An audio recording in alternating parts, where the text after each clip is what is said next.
तो अस्सलामुअलैकुम नाज़रीन, जेजेटीवी के प्लेटफॉर्म से मैं हूं सुल्तान और आप देख रहे हैं मेरा डिजिटल चैनल। नाज़रीन, हर रोज एक नई खबर के साथ हम आपकी खिदमत में हाजिर होते हैं और आज जिस खबर के ऊपर आज हम बात करने जा रहे हैं वो है इस मुल्क पाकिस्तान के एक मजबूत सतून ख्वाजा आसिफ साहब जो वजीर दफा भी हैं, उनके हवाले से चंद घंटों पहले ही उनने एक ऐसा ट्वीट किया है जिसकी वजह से पूरे पाकिस्तान में, पूरी मीडिया में एक हलचल सी मची हुई है।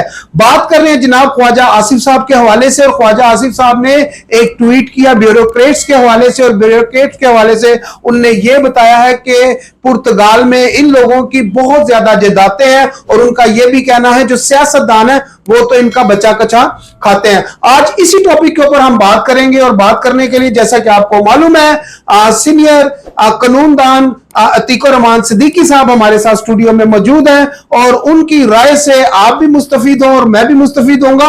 और ये वीडियो को ज्यादा से ज्यादा शेयर करें ताकि इससे और भी लोग मुस्तफीद हो सके। अस्सलाम वालेकुम सर। जी वालेकुम सलाम। क्या हाल है? ठीक है, खैरियत से हैं? आज बड़े खूबसूरत लग रहे हैं अतीकुर रहमान सिद्दीकी साहब, नजर आ रहा होगा आपको। नजरों का कमाल है सर। सर क्या खबरें हैं, क्या मुल्क में होने जा रहा है? सुना है कि कोई बहुत बड़ी, नाज़रीन कह रहे हैं कि कोई कुर्सी की कोई हलचल होने जा रही है। सब क्या है ये सर? वैसे तो इस मुल्क में यकीन जानिए कि ऐसा लगता है रोजाना इतनी खबरें हैं कि कौन सी खबरों पे तजिया किया जाए और कौन सी खबरों पे नहीं, लेकिन ज़ाहिर वक्त महदूद होता है तो कोशिश होती है कि एक ही इशू पे बात की जाए।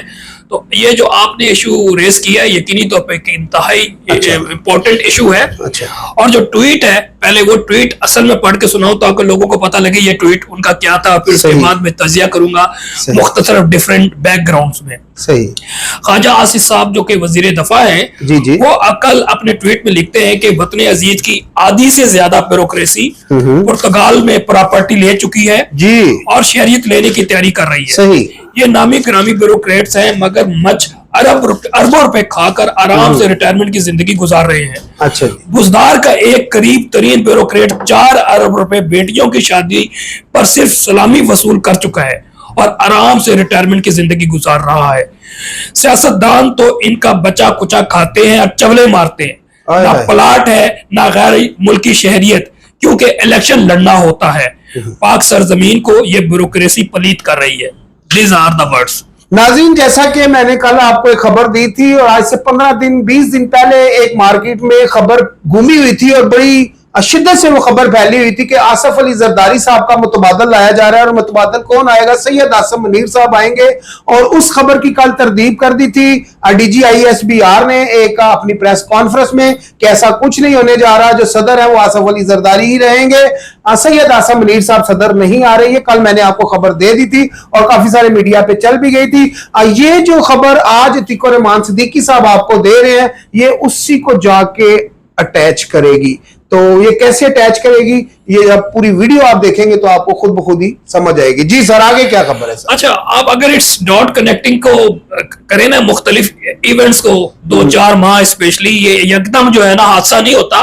हादसा होने के लिए मुख्तलिफ इवेंट्स होते हैं, तो आपको एक फोरसाइटेड होनी चाहिए कि यार ये मामला किस तरफ जा रहे हैं। तो कई जर्नलिस्ट भी और कई जो एनालिस्ट है ये काफी अरसे से बात कर रहे हैं कि आपको मालूम है बेसिक प्रिंसिपल, ये जो होता है ना आमिर या मुतलक नान शख्स, ये इसका कोई भी चाहता नहीं होता, इसके अपने इंटरेस्ट चाहते होते हैं। और ये 8 फरवरी 2024 का इलेक्शन है, वो सबको मालूम है कि जितने भी इस वक्त पार्लियामेंटेरियंस हैं या मेंबर प्रोविंशियल असेंबलीज हैं या अहम ओहदों पे हैं, वो फॉर्म 47 के लगे हुए हैं। तो जब तक ये एक अच्छे बच्चों की तरह, अच्छे गुलाम की तरह काम करते रहेंगे तो चलता रहेगा सिलसिला। लेकिन जहां पर इफ्स एंड बट्स आएंगे और थोड़ी सी जो है ना रुकावट होगी, रुकेंगे, क्यों कैसे का सवाल आएगा, तो फिर प्रॉब्लम्स का शिकार होंगे। और सियासत कभी भी एक जैसी नहीं रहती और कुछ अरसे से यही बात लग रही है। और जिस तरह आपने बताया कि जो आमिर शख्स है ये इस वक्त मार्शल्लाह प्लस है, आपको पता है, लेकिन आईनी तौर पे ऐसा लगता है कि जनाब पार्लियामेंट भी है और जनाब इदारे भी काम कर रहे हैं, मिनिस्ट्रीज भी हैं, प्रोविंसेस के भी चीफ मिनिस्टर्स हैं। लेकिन ये बात सुनी जा रही है क्योंकि पहले भी मार्शल्लाह पाकिस्तान में लगे रहे हैं, वो डायरेक्ट आते रहे, इस वक्त इनडायरेक्ट मार्शल्लाह है। लेकिन बात की जा रही है कि एक आईनी तरमीम भी लाई जाएगी और उसके जरिए आसिम मुनीर ख्वाहिश रखते हैं कि जनाब उनको सदर बना दिया जाए। अब क्या सदर बना दिया जाए तो वजीर आजम क्या शहबाज शरीफ रहेंगे? इसमें मुख्तलिफ थ्योरीज है। इवन ये बात भी चली कि जनाब मरियम नवाज हो सकता है कि नेक्स्ट प्राइम मिनिस्टर बन जाए। फिर ये भी बात आई कि बिलावल भुट्टो जरदारी जो है वो भी, आसिफ अली जरदारी, उनके लिए भी कोशिश कर रहा है। मोहसिन नकवी का भी आपके पास सामने बात आई है। इसके अलावा कुछ रिसोर्सेज ये कह रहे हैं कि ख्वाजा आसिफ नवाज शरीफ का बहुत फेवरेट है, वो चाह रहा था कि किसी तरह से इसको बनाया जाए। मुख्तसर ये है कि ख्वाजा साहब आपको पता मुंहफट भी है, तो ख्वाजा साहब हुआ ये कि कुछ अरसे से आपको मालूम है कि स्कैंडल्स भी आ रहे हैं, चाहे वो गंदम के नाम पे आ रहे हैं, शुगर स्कैंडल आ रहा है। अभी कुछ अरसे पहले आपने देखा कि एक खबर चली कि 10 खरब रुपए जो सीएम पंजाब की गवर्नमेंट है उन्होंने माली बेज़ाब्त किया कि ये एक साल में, यानी कि 2024 से 25 के माली साल में 10 खरब रुपए। तो ये स्कैंडल वैसे नहीं आते, ये स्कैंडल लाने वाले जो बनाते हैं, जो तस्वीरें भी बनाते हैं, जो वीडियोस भी बनाते हैं, सबकी फाइलें भी बनाते हैं, तो ये ब्लैकमेलिंग के लिए ये बाजार में छोड़ते हैं। ब्लैकमेल में वो तौबा ताइब हो जाते हैं तो फिर अच्छे बच्चों की तरह काम करना शुरू कर देते हैं, तो स्क्रू टाइट करना शुरू कर देते हैं। ख्वाजा आसिफ के साथ ये हुआ कि 2 रोज कबल या 3 रोज कबल वहां का जो सियालकोट का एडीसी आ रहा है, यानी कि एडिशनल डिप्टी कमिश्नर रेवेन्यू है, उसका इकबाल संघेड़ा, उनको अरेस्ट किया गया करप्शन के मामला। इकबाल संघेड़ा साहब मेरे पहले भी गिरफ्तार हो चुके हैं। बस ऐसे लोग गिरफ्तार होते रहते हैं, फिर माल देख के छूट जाता है। ब्लैकमेल पाकिस्तान में कोई मंजिल तक थोड़ी पहुंचता है, ना किसी को सजा दी जाती है। ब्लैकमेलिंग टूल्स होते हैं, जब तौबा ताइब हो जाते हैं, मामला सेटल हो जाते हैं तो फिर पाक हो जाते हैं। नवाज शरीफ भी पाक हो गया, शहबाज भी पाक हो गया, पूरी जो तमाम जरदारी भी पाक हो गया, यानी कि आप ड्राई क्लीन हो गए, सब ड्राई क्लीन हो गया। माजरत के साथ पाक तो मैं कह भी नहीं सकता, ये ड्राई क्लीन ही हुए हैं, लेकिन अवाम की नजरों में ये गिर चुके हैं। मुख्तसर मैं फिर मौजू पे आ जाता हूं। तो ख्वाजा साहब का जो उनका पकड़ा गया है, ये 8 फरवरी 2024 को ये आरओ का रोल प्ले कर रहे थे संघेड़ा साहब इनके इलेक्शन में, और जिस तरह से ख्वाजा साहब को जिताया गया वो सबको मालूम है। तो ख्वाजा साहब को डर था कि क्योंकि मेरे खिलाफ स्क्रू टाइट हो रहा है तो अब एक बयानबाजी का सिलसिला शुरू हुआ है, शुरू किया जाए। ठीक है जी, इसके पीछे मकासद मौजूद है। लेकिन अगर एक और हवाले से, लेकिन मैं उस पर अपने एक तजिए में, क्योंकि मौजूद से मैं हटना चाहूंगा, नहीं हटना चाहता, तो मुख्तसर ये है कि इस वक्त हलचल हमारी सियासत में मौजूद है और चीजों को चेंज करने की कोशिश की जा रही है। अब ये भी टैक्टिस है, इसमें यह बात खबर आ रही है कि शहबाज शरीफ को इस्तीफा दिया गया है, लेकिन अभी थोड़ी देर पहले मुझे मालूम हुआ है, ट्वीट मैंने देखा है कि जनाब ख्वाजा आसिफ साहब ने इस्तीफा दिया। खबरें सुबह तक ये थी, लेकिन अभी मैंने ट्वीट पे देखा है तो ख्वाजा साहब ने ट्वीट किया कि ऐसी कोई खबर नहीं है, लेकिन सुबह तक ये खबर थी कि जनाब उन्होंने इस्तीफा दे दिया है शहबाज शरीफ को, और शहबाज शरीफ ने मंजूर नहीं किया। और जो इक्तदार में बासर तबका है वो भी चाहते थे कि इस्तीफा कबूल कर ले, या मरियम नवाज शरीफ भी इंटरेस्टेड थी, लेकिन नवाज शरीफ इंटरेस्टेड नहीं। ये तो बात हकीकत है, एक सीट से कोई भी उतरेगा, पीछे और काफी सारे मुख्तसर ये है कि ऊपर बैठने के लिए तैयार है, क्योंकि वजारत की सीट है ना। अच्छा, मैं आपसे अंदाजा लगाएं कि ये जो अब वार चल रही है इनको ब्लैकमेल करने की, मोहम्मद मालिक भी जो आपको मालूम है वो उन हल्के के करीब है, उसने जो है ना कल एक ट्वीट किया है, बल्कि अपने प्रोग्राम में भी ये बात की है कि जो ये शहबाज शरीफ की हुकूमत है, ये मौजूदा हुकूमत है, ये 2 से 3 सालों में 2000 अरब रुपए की करप्शन कर चुकी है। ये भी बहुत इंपॉर्टेंट खबर है। अच्छा जी, ये किसकी खबर है जी? ये मोहम्मद मालिक जो है बहुत इंपॉर्टेंट है, मुख्तलिफ टेलीविजन में भी आता है और लिखता भी है, जर्नलिस्ट है। मुख्तसर ये है कि ये भी बहुत बड़ी खबर है, क्या उसे अपनी मर्जी से दी है? हरगिज नहीं। ये मुनीफ फारूक हो गया, ये जी 2000 अरब रुपए वाली जो खबर है मोहम्मद मालिक साहब ने दी है, ये उनकी खबर इनकी खबर इसलिए बड़ी इंपॉर्टेंट होती है कि ये खबर इनको दी जाती है और कहते हैं जनाब आप पब्लिक में इनको अपलोड करें। चाहे कामरान शाहिद है, चाहे मोहम्मद मालिक है, मुनीफ फारूक है, मंसूर अली है, इस जैसे लोगों को खबरें दी जाती हैं, या आपको पता है दूसरा वो चौधरी जो है, जावेद चौधरी जैसे लोग हैं। मुख्तसर ये है कि यही आपसे अब इसको टॉट कनेक्टिंग करें, जराए तो सबके होते हैं ना जी। तो ये जराए कहाँ से आते हैं? कोई साइंटिफिक तो नहीं है, जराए तो आके कान में बताता है तो जराए वही होते हैं, बस वही जराए होते हैं। मुख्तसर ये है कि इस तरह की खबरें मौजूद हैं, 2-4 महीनों में देखें कि ब्लैक मेलिंग की जी जा रही है। अब क्वेश्चन ये है कि क्या ख्वाजा आसिफ के गिर्द जो है घेरा तंग करके उनको जेल, मुख्तसर ये मैं समझता हूँ ये डराने धमकाने की टैक्टिक्स है इस ताकतवर तबके की, जो असल में पाकिस्तान के इक्तदार पे काबिज है और अवाम के जो है ना राय पे, अवाम की जो सॉवरेनिटी है उसकी राय पे काबिज है, वो इनसे खेलता है। अगर तो ये ठीक चलते हैं ठीक है, अदरवाइज पे जो है ना वो उनको आउट करके नई चीज ले आते हैं। अब कहने लगे एक और क्वेश्चन ये कि जनाब ये कैसे करेंगे कि पार्लियामेंट में तो नून लीग की मेजोरिटी ज्यादा हो चुकी है, सेनेट में भी ज्यादा है, नेशनल असेंबली और ठीक भाई, मैं एक चीज और बताऊं, आगे और होने जा रही है। जिन जिन लोगों को नाअहल किया ना कोर्ट ने, ठीक है, तो कल लीमा बीबी ने ये कहा है कि जहां जहां से भी इलेक्शन होंगे, जिमनी इलेक्शन होंगे, हम वहां पर अपना जो नुमाइंदा है वो खड़ा नहीं करेंगे, हम अपना कैंडिडेट वहां पर नहीं खड़ा करेंगे।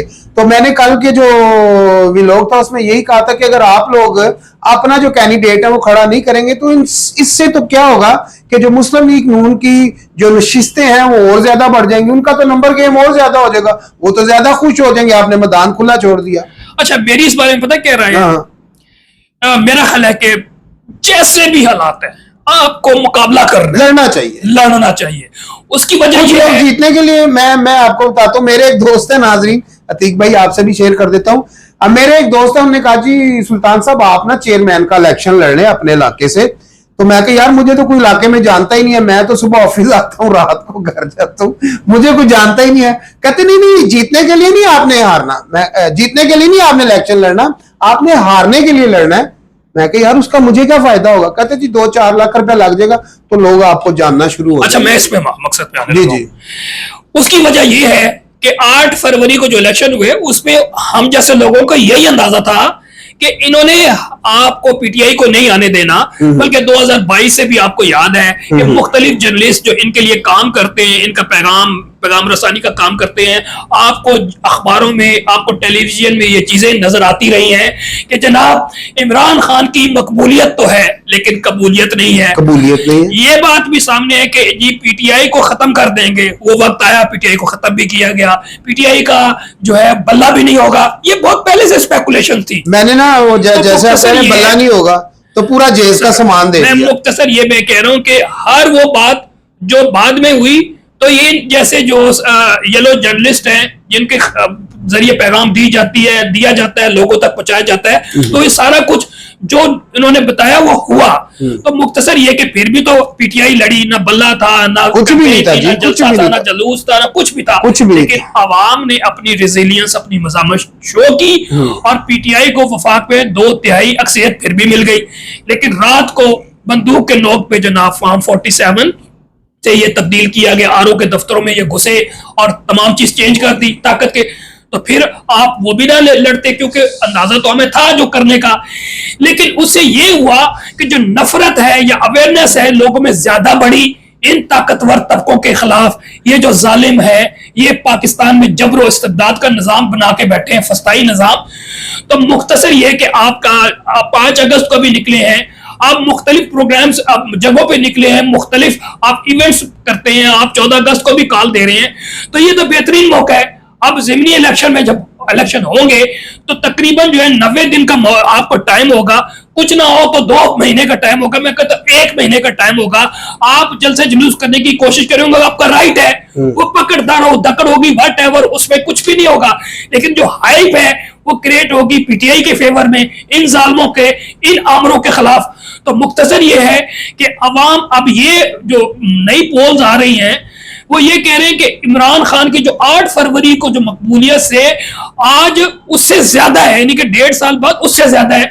और जो अभी मुस्तफा नवाज खोखर का भी स्टेटमेंट आया है, अतर काज़मी साहब एक जर्नलिस्ट, वो भी कह रहे हैं कि आज इलेक्शन करा दे फ्री एंड फेयर, तो 3/4 की मेजॉरिटी अब इमरान खान ला सकते हैं। तो मुख्तसर ये है कि इलेक्शन लड़ने चाहिए और भरपूर तरीके से शद्दमत के साथ लड़ना चाहिए। क्या होगा? हरा देंगे फॉर्म 47 के जरिए, लेकिन अवाम तो देख रही है, इंटरनेशनल मीडिया भी देख रही है। तो आपका जो केस है जो 3.5 सालों में आपने बिल्ड किया है कि जनाब ये फस्ताई निज़ाम चल रहा है, ये गैर जमहूरी निज़ाम चल रहा है, ये आमरियत चल रही है, ये चोर चक्के लुटेरे लाए गए हैं, ये अवाम के वोटों से नहीं आए, वो और मजबूत होगा। और ओवरसीज पाकिस्तानी जो आपकी असल स्ट्रेंथ है उनको मजीद तकवीत मिलेगी, जो वो मुख्तलिफ मुल्कों में आवाज उठा रहे हैं इस गैर जमहूरी निज़ाम के खिलाफ, इस फस्ताई निज़ाम के खिलाफ, उनको भी हौसला मिलेगा, उनको भी एनर्जी मिलेगी। तो मैं समझता हूं कि ये इलेक्शन में जरूर कॉन्टेस्ट करना चाहिए, रिजल्ट की परवाह नहीं करनी चाहिए। हमने रेजिलियंस शो करनी है, हमने मज़ामत शो करनी है। और मैं हमेशा कहता हुआ आया हूं, आपने आईन व कानून के अंदर रहते हुए जमहूरी अंदाज में अपनी मज़ामत जारी रखनी है। अतीक भाई, जैसे आपने ना 5 अगस्त के हवाले से नाज़रीन मैंने कहा कि लोग नहीं निकले, अतीक भाई ने कहा कि मेटल नहीं करता लोग नहीं निकले, या कितने निकले। मेटल ये करता है कि 5 अगस्त को एहतजाज किया गया, चाहे थोड़ा था चाहे ज्यादा था, लेकिन किया गया। उसकी वजह यह है कि हर बच्चे को पता है, हर औरत को पता है, हर खवातीन को पता है कि गिरफ्तारी होगी, छापे पड़ेंगे, गिरफ्तारियां हो भी रही थी, लेकिन लोग तो निकले, थोड़े थे या ज्यादा थे, मेटल ये नहीं करता। अब बात यह है कि चंद रोज पहले एक जिमनी इलेक्शन हुआ है पंजाब में, तो उसके ऊपर भी मैंने और अतीक भाई ने प्रोग्राम किया था, और उस प्रोग्राम में भी अतीक भाई ने यह कहा था कि हमें मालूम है हमने हारना है, लेकिन हमने मुकाबला किया। तो आज भी उनका, अतीक भाई का मौकफ यही है कि हमें पता है हमने हारना है, लेकिन हमें हराया जाएगा हमें, और लड़ना तो हमारा फर्ज बनता है ना। सही है। तो मेरा ख्याल है कि इतने ही इस इशू पे काफी है। तो अवाम बाकी जानती है कि पाकिस्तान के साथ क्या हो रहा है, और खेल किसी वक्त भी चेंज हो सकता है, मार्शल भी डायरेक्ट भी हो सकता है, हुकूमतें चेंज हो सकती है, और ये खबर भी मौजूद है। अब ये बताएं कि जो ये बात चल रही थी मार्केट में आसिफ अली जरदारी की और सैयद आसम मुनीर वाली, ये हो सकता है ऐसा? मैं वही बताने लगा था कि अगर इस हवाले से किया जाए तो मुख्तलिफ नैरेटिव से मुख्तलिफ स्टोरी बिल्ड की जा सकती है। आसिफ अली जरदारी इंतहाई एक शातिर और जीरक आदमी है, जो अपने मफादात के लिए कुछ भी हर किसी हद तक में कर सकता है। और पहले भी आपको मुख्तलिफ औकात में महसूस हुआ, जिस तरह जो बिलावल जरदारी को बिल्कुल लॉन्च कर दिया गया है, जिससे अमेरिका को भेजा गया, वहां पर लॉबिंग की गई। फिर जब 26वीं तरमीम आ रही थी तो बिलावल हर तरफ नजर आ रहा था, वो फ्रंट मैन में था। ऐसा लगता था कि जैसे 26वीं तरमीम के बाद बिलावल को वजीर आज़म बनाया जाएगा, वो भी डिस्कशन चल रही थी। तो अगेन जरदारी साहब, ये खबर चल रही है मुबैना तौर पे कि जरदारी साहब he is in league with that power, और वो कहते हैं कि ठीक है, अगर आप सदर आना चाहते हैं तो वजीर आज़म हाउस जो है ना वो हमारे लिए खुला छोड़ दे। तो ये सारी चीजें चल रही है, इसमें तो कोई दूसरी बात नहीं। ज़ाहिर उसने तो वजीर आज़म नहीं बनना, वो तो बिलावल को चाहता है कि अपनी जिंदगी में एक दफा वजीर आज़म बना दे, फिर आगे खुद ही बनता रहेगा। नाज़रीन, 2024 का जब इलेक्शन होता है, रिजल्ट अनाउंस होते हैं, तो जिस दिन वोट कास्ट हो रहे थे उस दिन जनाब नवाज शरीफ साहब से एक सहाफी ने सवाल किया, क्या आपको अगर मखलूद हुकूमत मिलेगी तो आप मखलूद हुकूमत लेंगे? तो नवाज शरीफ साहब ने कहा, जी मखलूद हुकूमत मैं कभी नहीं लूंगा। तो नाज़रीन, जब 2024 का इलेक्शन होता है, रिजल्ट अनाउंस होता है, तो जो वफाकी हुकूमत थी, यानी कि जो इस वक्त के वजीर आजम जनाब शहबाज शरीफ साहब हैं, इस मुल्क का कोई वजीर आजम बनने के लिए तैयार नहीं था। फिर एक ख्वाजा कह लें कि जो साद रफीक साहब हैं, उनका एक ट्वीट बड़ा वायरल हुआ। उनने आज से चंद साल पहले कहा था कि अगर इसी तरह सिलसिला चलता रहा, दबाया गया, सियासतदानों को पकड़ दकड़ की गई, तो एक वक्त आएगा कि कोई वजीर आजम बनने के लिए तैयार नहीं होगा। लेकिन 2024 के इलेक्शन के बाद होता क्या है कि नाज़रीन, पीटीआई, पीपल्स पार्टी या नून लीग कोई भी वजीर आजम की सीट पे बैठने के लिए तैयार नहीं था। लेकिन फिर कुछ बातें मार्केट में ऐसी भी निकली कि अगर आप नहीं तो फिर हम हैं। तो जब हम की बात आई तो फिर मेरा ख्याल है कि नून लीग ने कुर्बानी दी, और नून लीग ने कुर्बानी ये दी कि वजीर आजम जो है नवाज शरीफ तो नहीं बने, लेकिन शहबाज शरीफ साहब बन गए। लेकिन आज जो वक्त जा रहा है कि वजीर आजम की सीट पे बैठने के लिए हर दूसरा बंदा तैयार है। 2024 में क्यों नहीं कोई बैठने के लिए तैयार था? आज क्यों हर बंदा वजीर आजम की कुर्सी पे बैठने के लिए तैयार है? इसके ऊपर पूरा प्रोग्राम किया जाएगा। अतीक रहमान और सिद्दीकी साहब, मैं इसके ऊपर पूरा होमवर्क करके आपको जरूर इसकी डिटेल देंगे। कुछ कहना चाहते हैं आगे? मैं आखिर में यही बात करूंगा कि एक मुहावरा है कि जनाब मैं कंबल को छोड़ना चाहता हूं लेकिन कंबल मुझे नहीं छोड़ रहा। तो आपने जो बात की है ना कि इस 2.5-3 सालों में ये इतनी बुरी तरह एक्सपोज हुए हैं, जो पार्टीज थी ना सियासी जमातें, वो सियासी जमातें दरअसल रही नहीं है, चाहे वो पीपल्स पार्टी है या नवाज शरीफ जो नून लीग है, जो दो बड़ी पार्टी थी उनका ओवरऑल सफाया हो चुका है, यकीन जानिए। लेकिन अब क्योंकि वो उनकी वीडियोस भी बनी हुई हैं, उनकी फाइलें भी बनी हुई हैं, उनको इतना कुछ दिया गया है, उनके फॉर्म 47 के जरिए उनको इक्तिदार पे बिठाया गया, इतना कुछ स्टफ है। और आपको पता है मुख्तलिफ जो नून लीग के लीडरान है वो मुख्तलिफ औकात पे बताते भी हैं। जावेद लतीफ साहब बड़े ओपनली बात करते हैं, राना सनाउल्लाह साहब भी बात कर रहे हैं, जनाब अडियाला जेल के लिए हमारे रास्ता खुला हुआ है। तो मुख्तसर ये है कि आप समझ लें कि अब वो कहते हैं कि बंदे के पुत्र की तरह हमारे लिए काम करो, न तो अडियाला जेल है, कोट लखपत जेल है। तो मुख्तसर ये है कि कई नून लीग वाले साइडलाइन भी हो गए, चुप करके साइडलाइन हो गए। ख्वाजा आसफ साइड पे है और काफी ख्वाजा आसफ कह मुख्तसर ये है कि नून लीग तो खत्म हो गई है। अब ये बहुत से समझदार लोग किस तरह भागना चाहते हैं इस निजाम से, लेकिन अब ये भागने नहीं दे रहे, इसीलिए ये शायद भागना चाहता था, उसको भागने नहीं देंगे। लो जी, इसी के साथ साथ मैं कंबल को छोड़ना चाहता हूं, कंबल मुझे नहीं छोड़ता। इसी के साथ मुझे और अपने भाई अतीक को इजाजत दीजिए, मिलते हैं अगली वीडियो में। अल्लाह हाफिज। पाकिस्तान जिंदाबाद।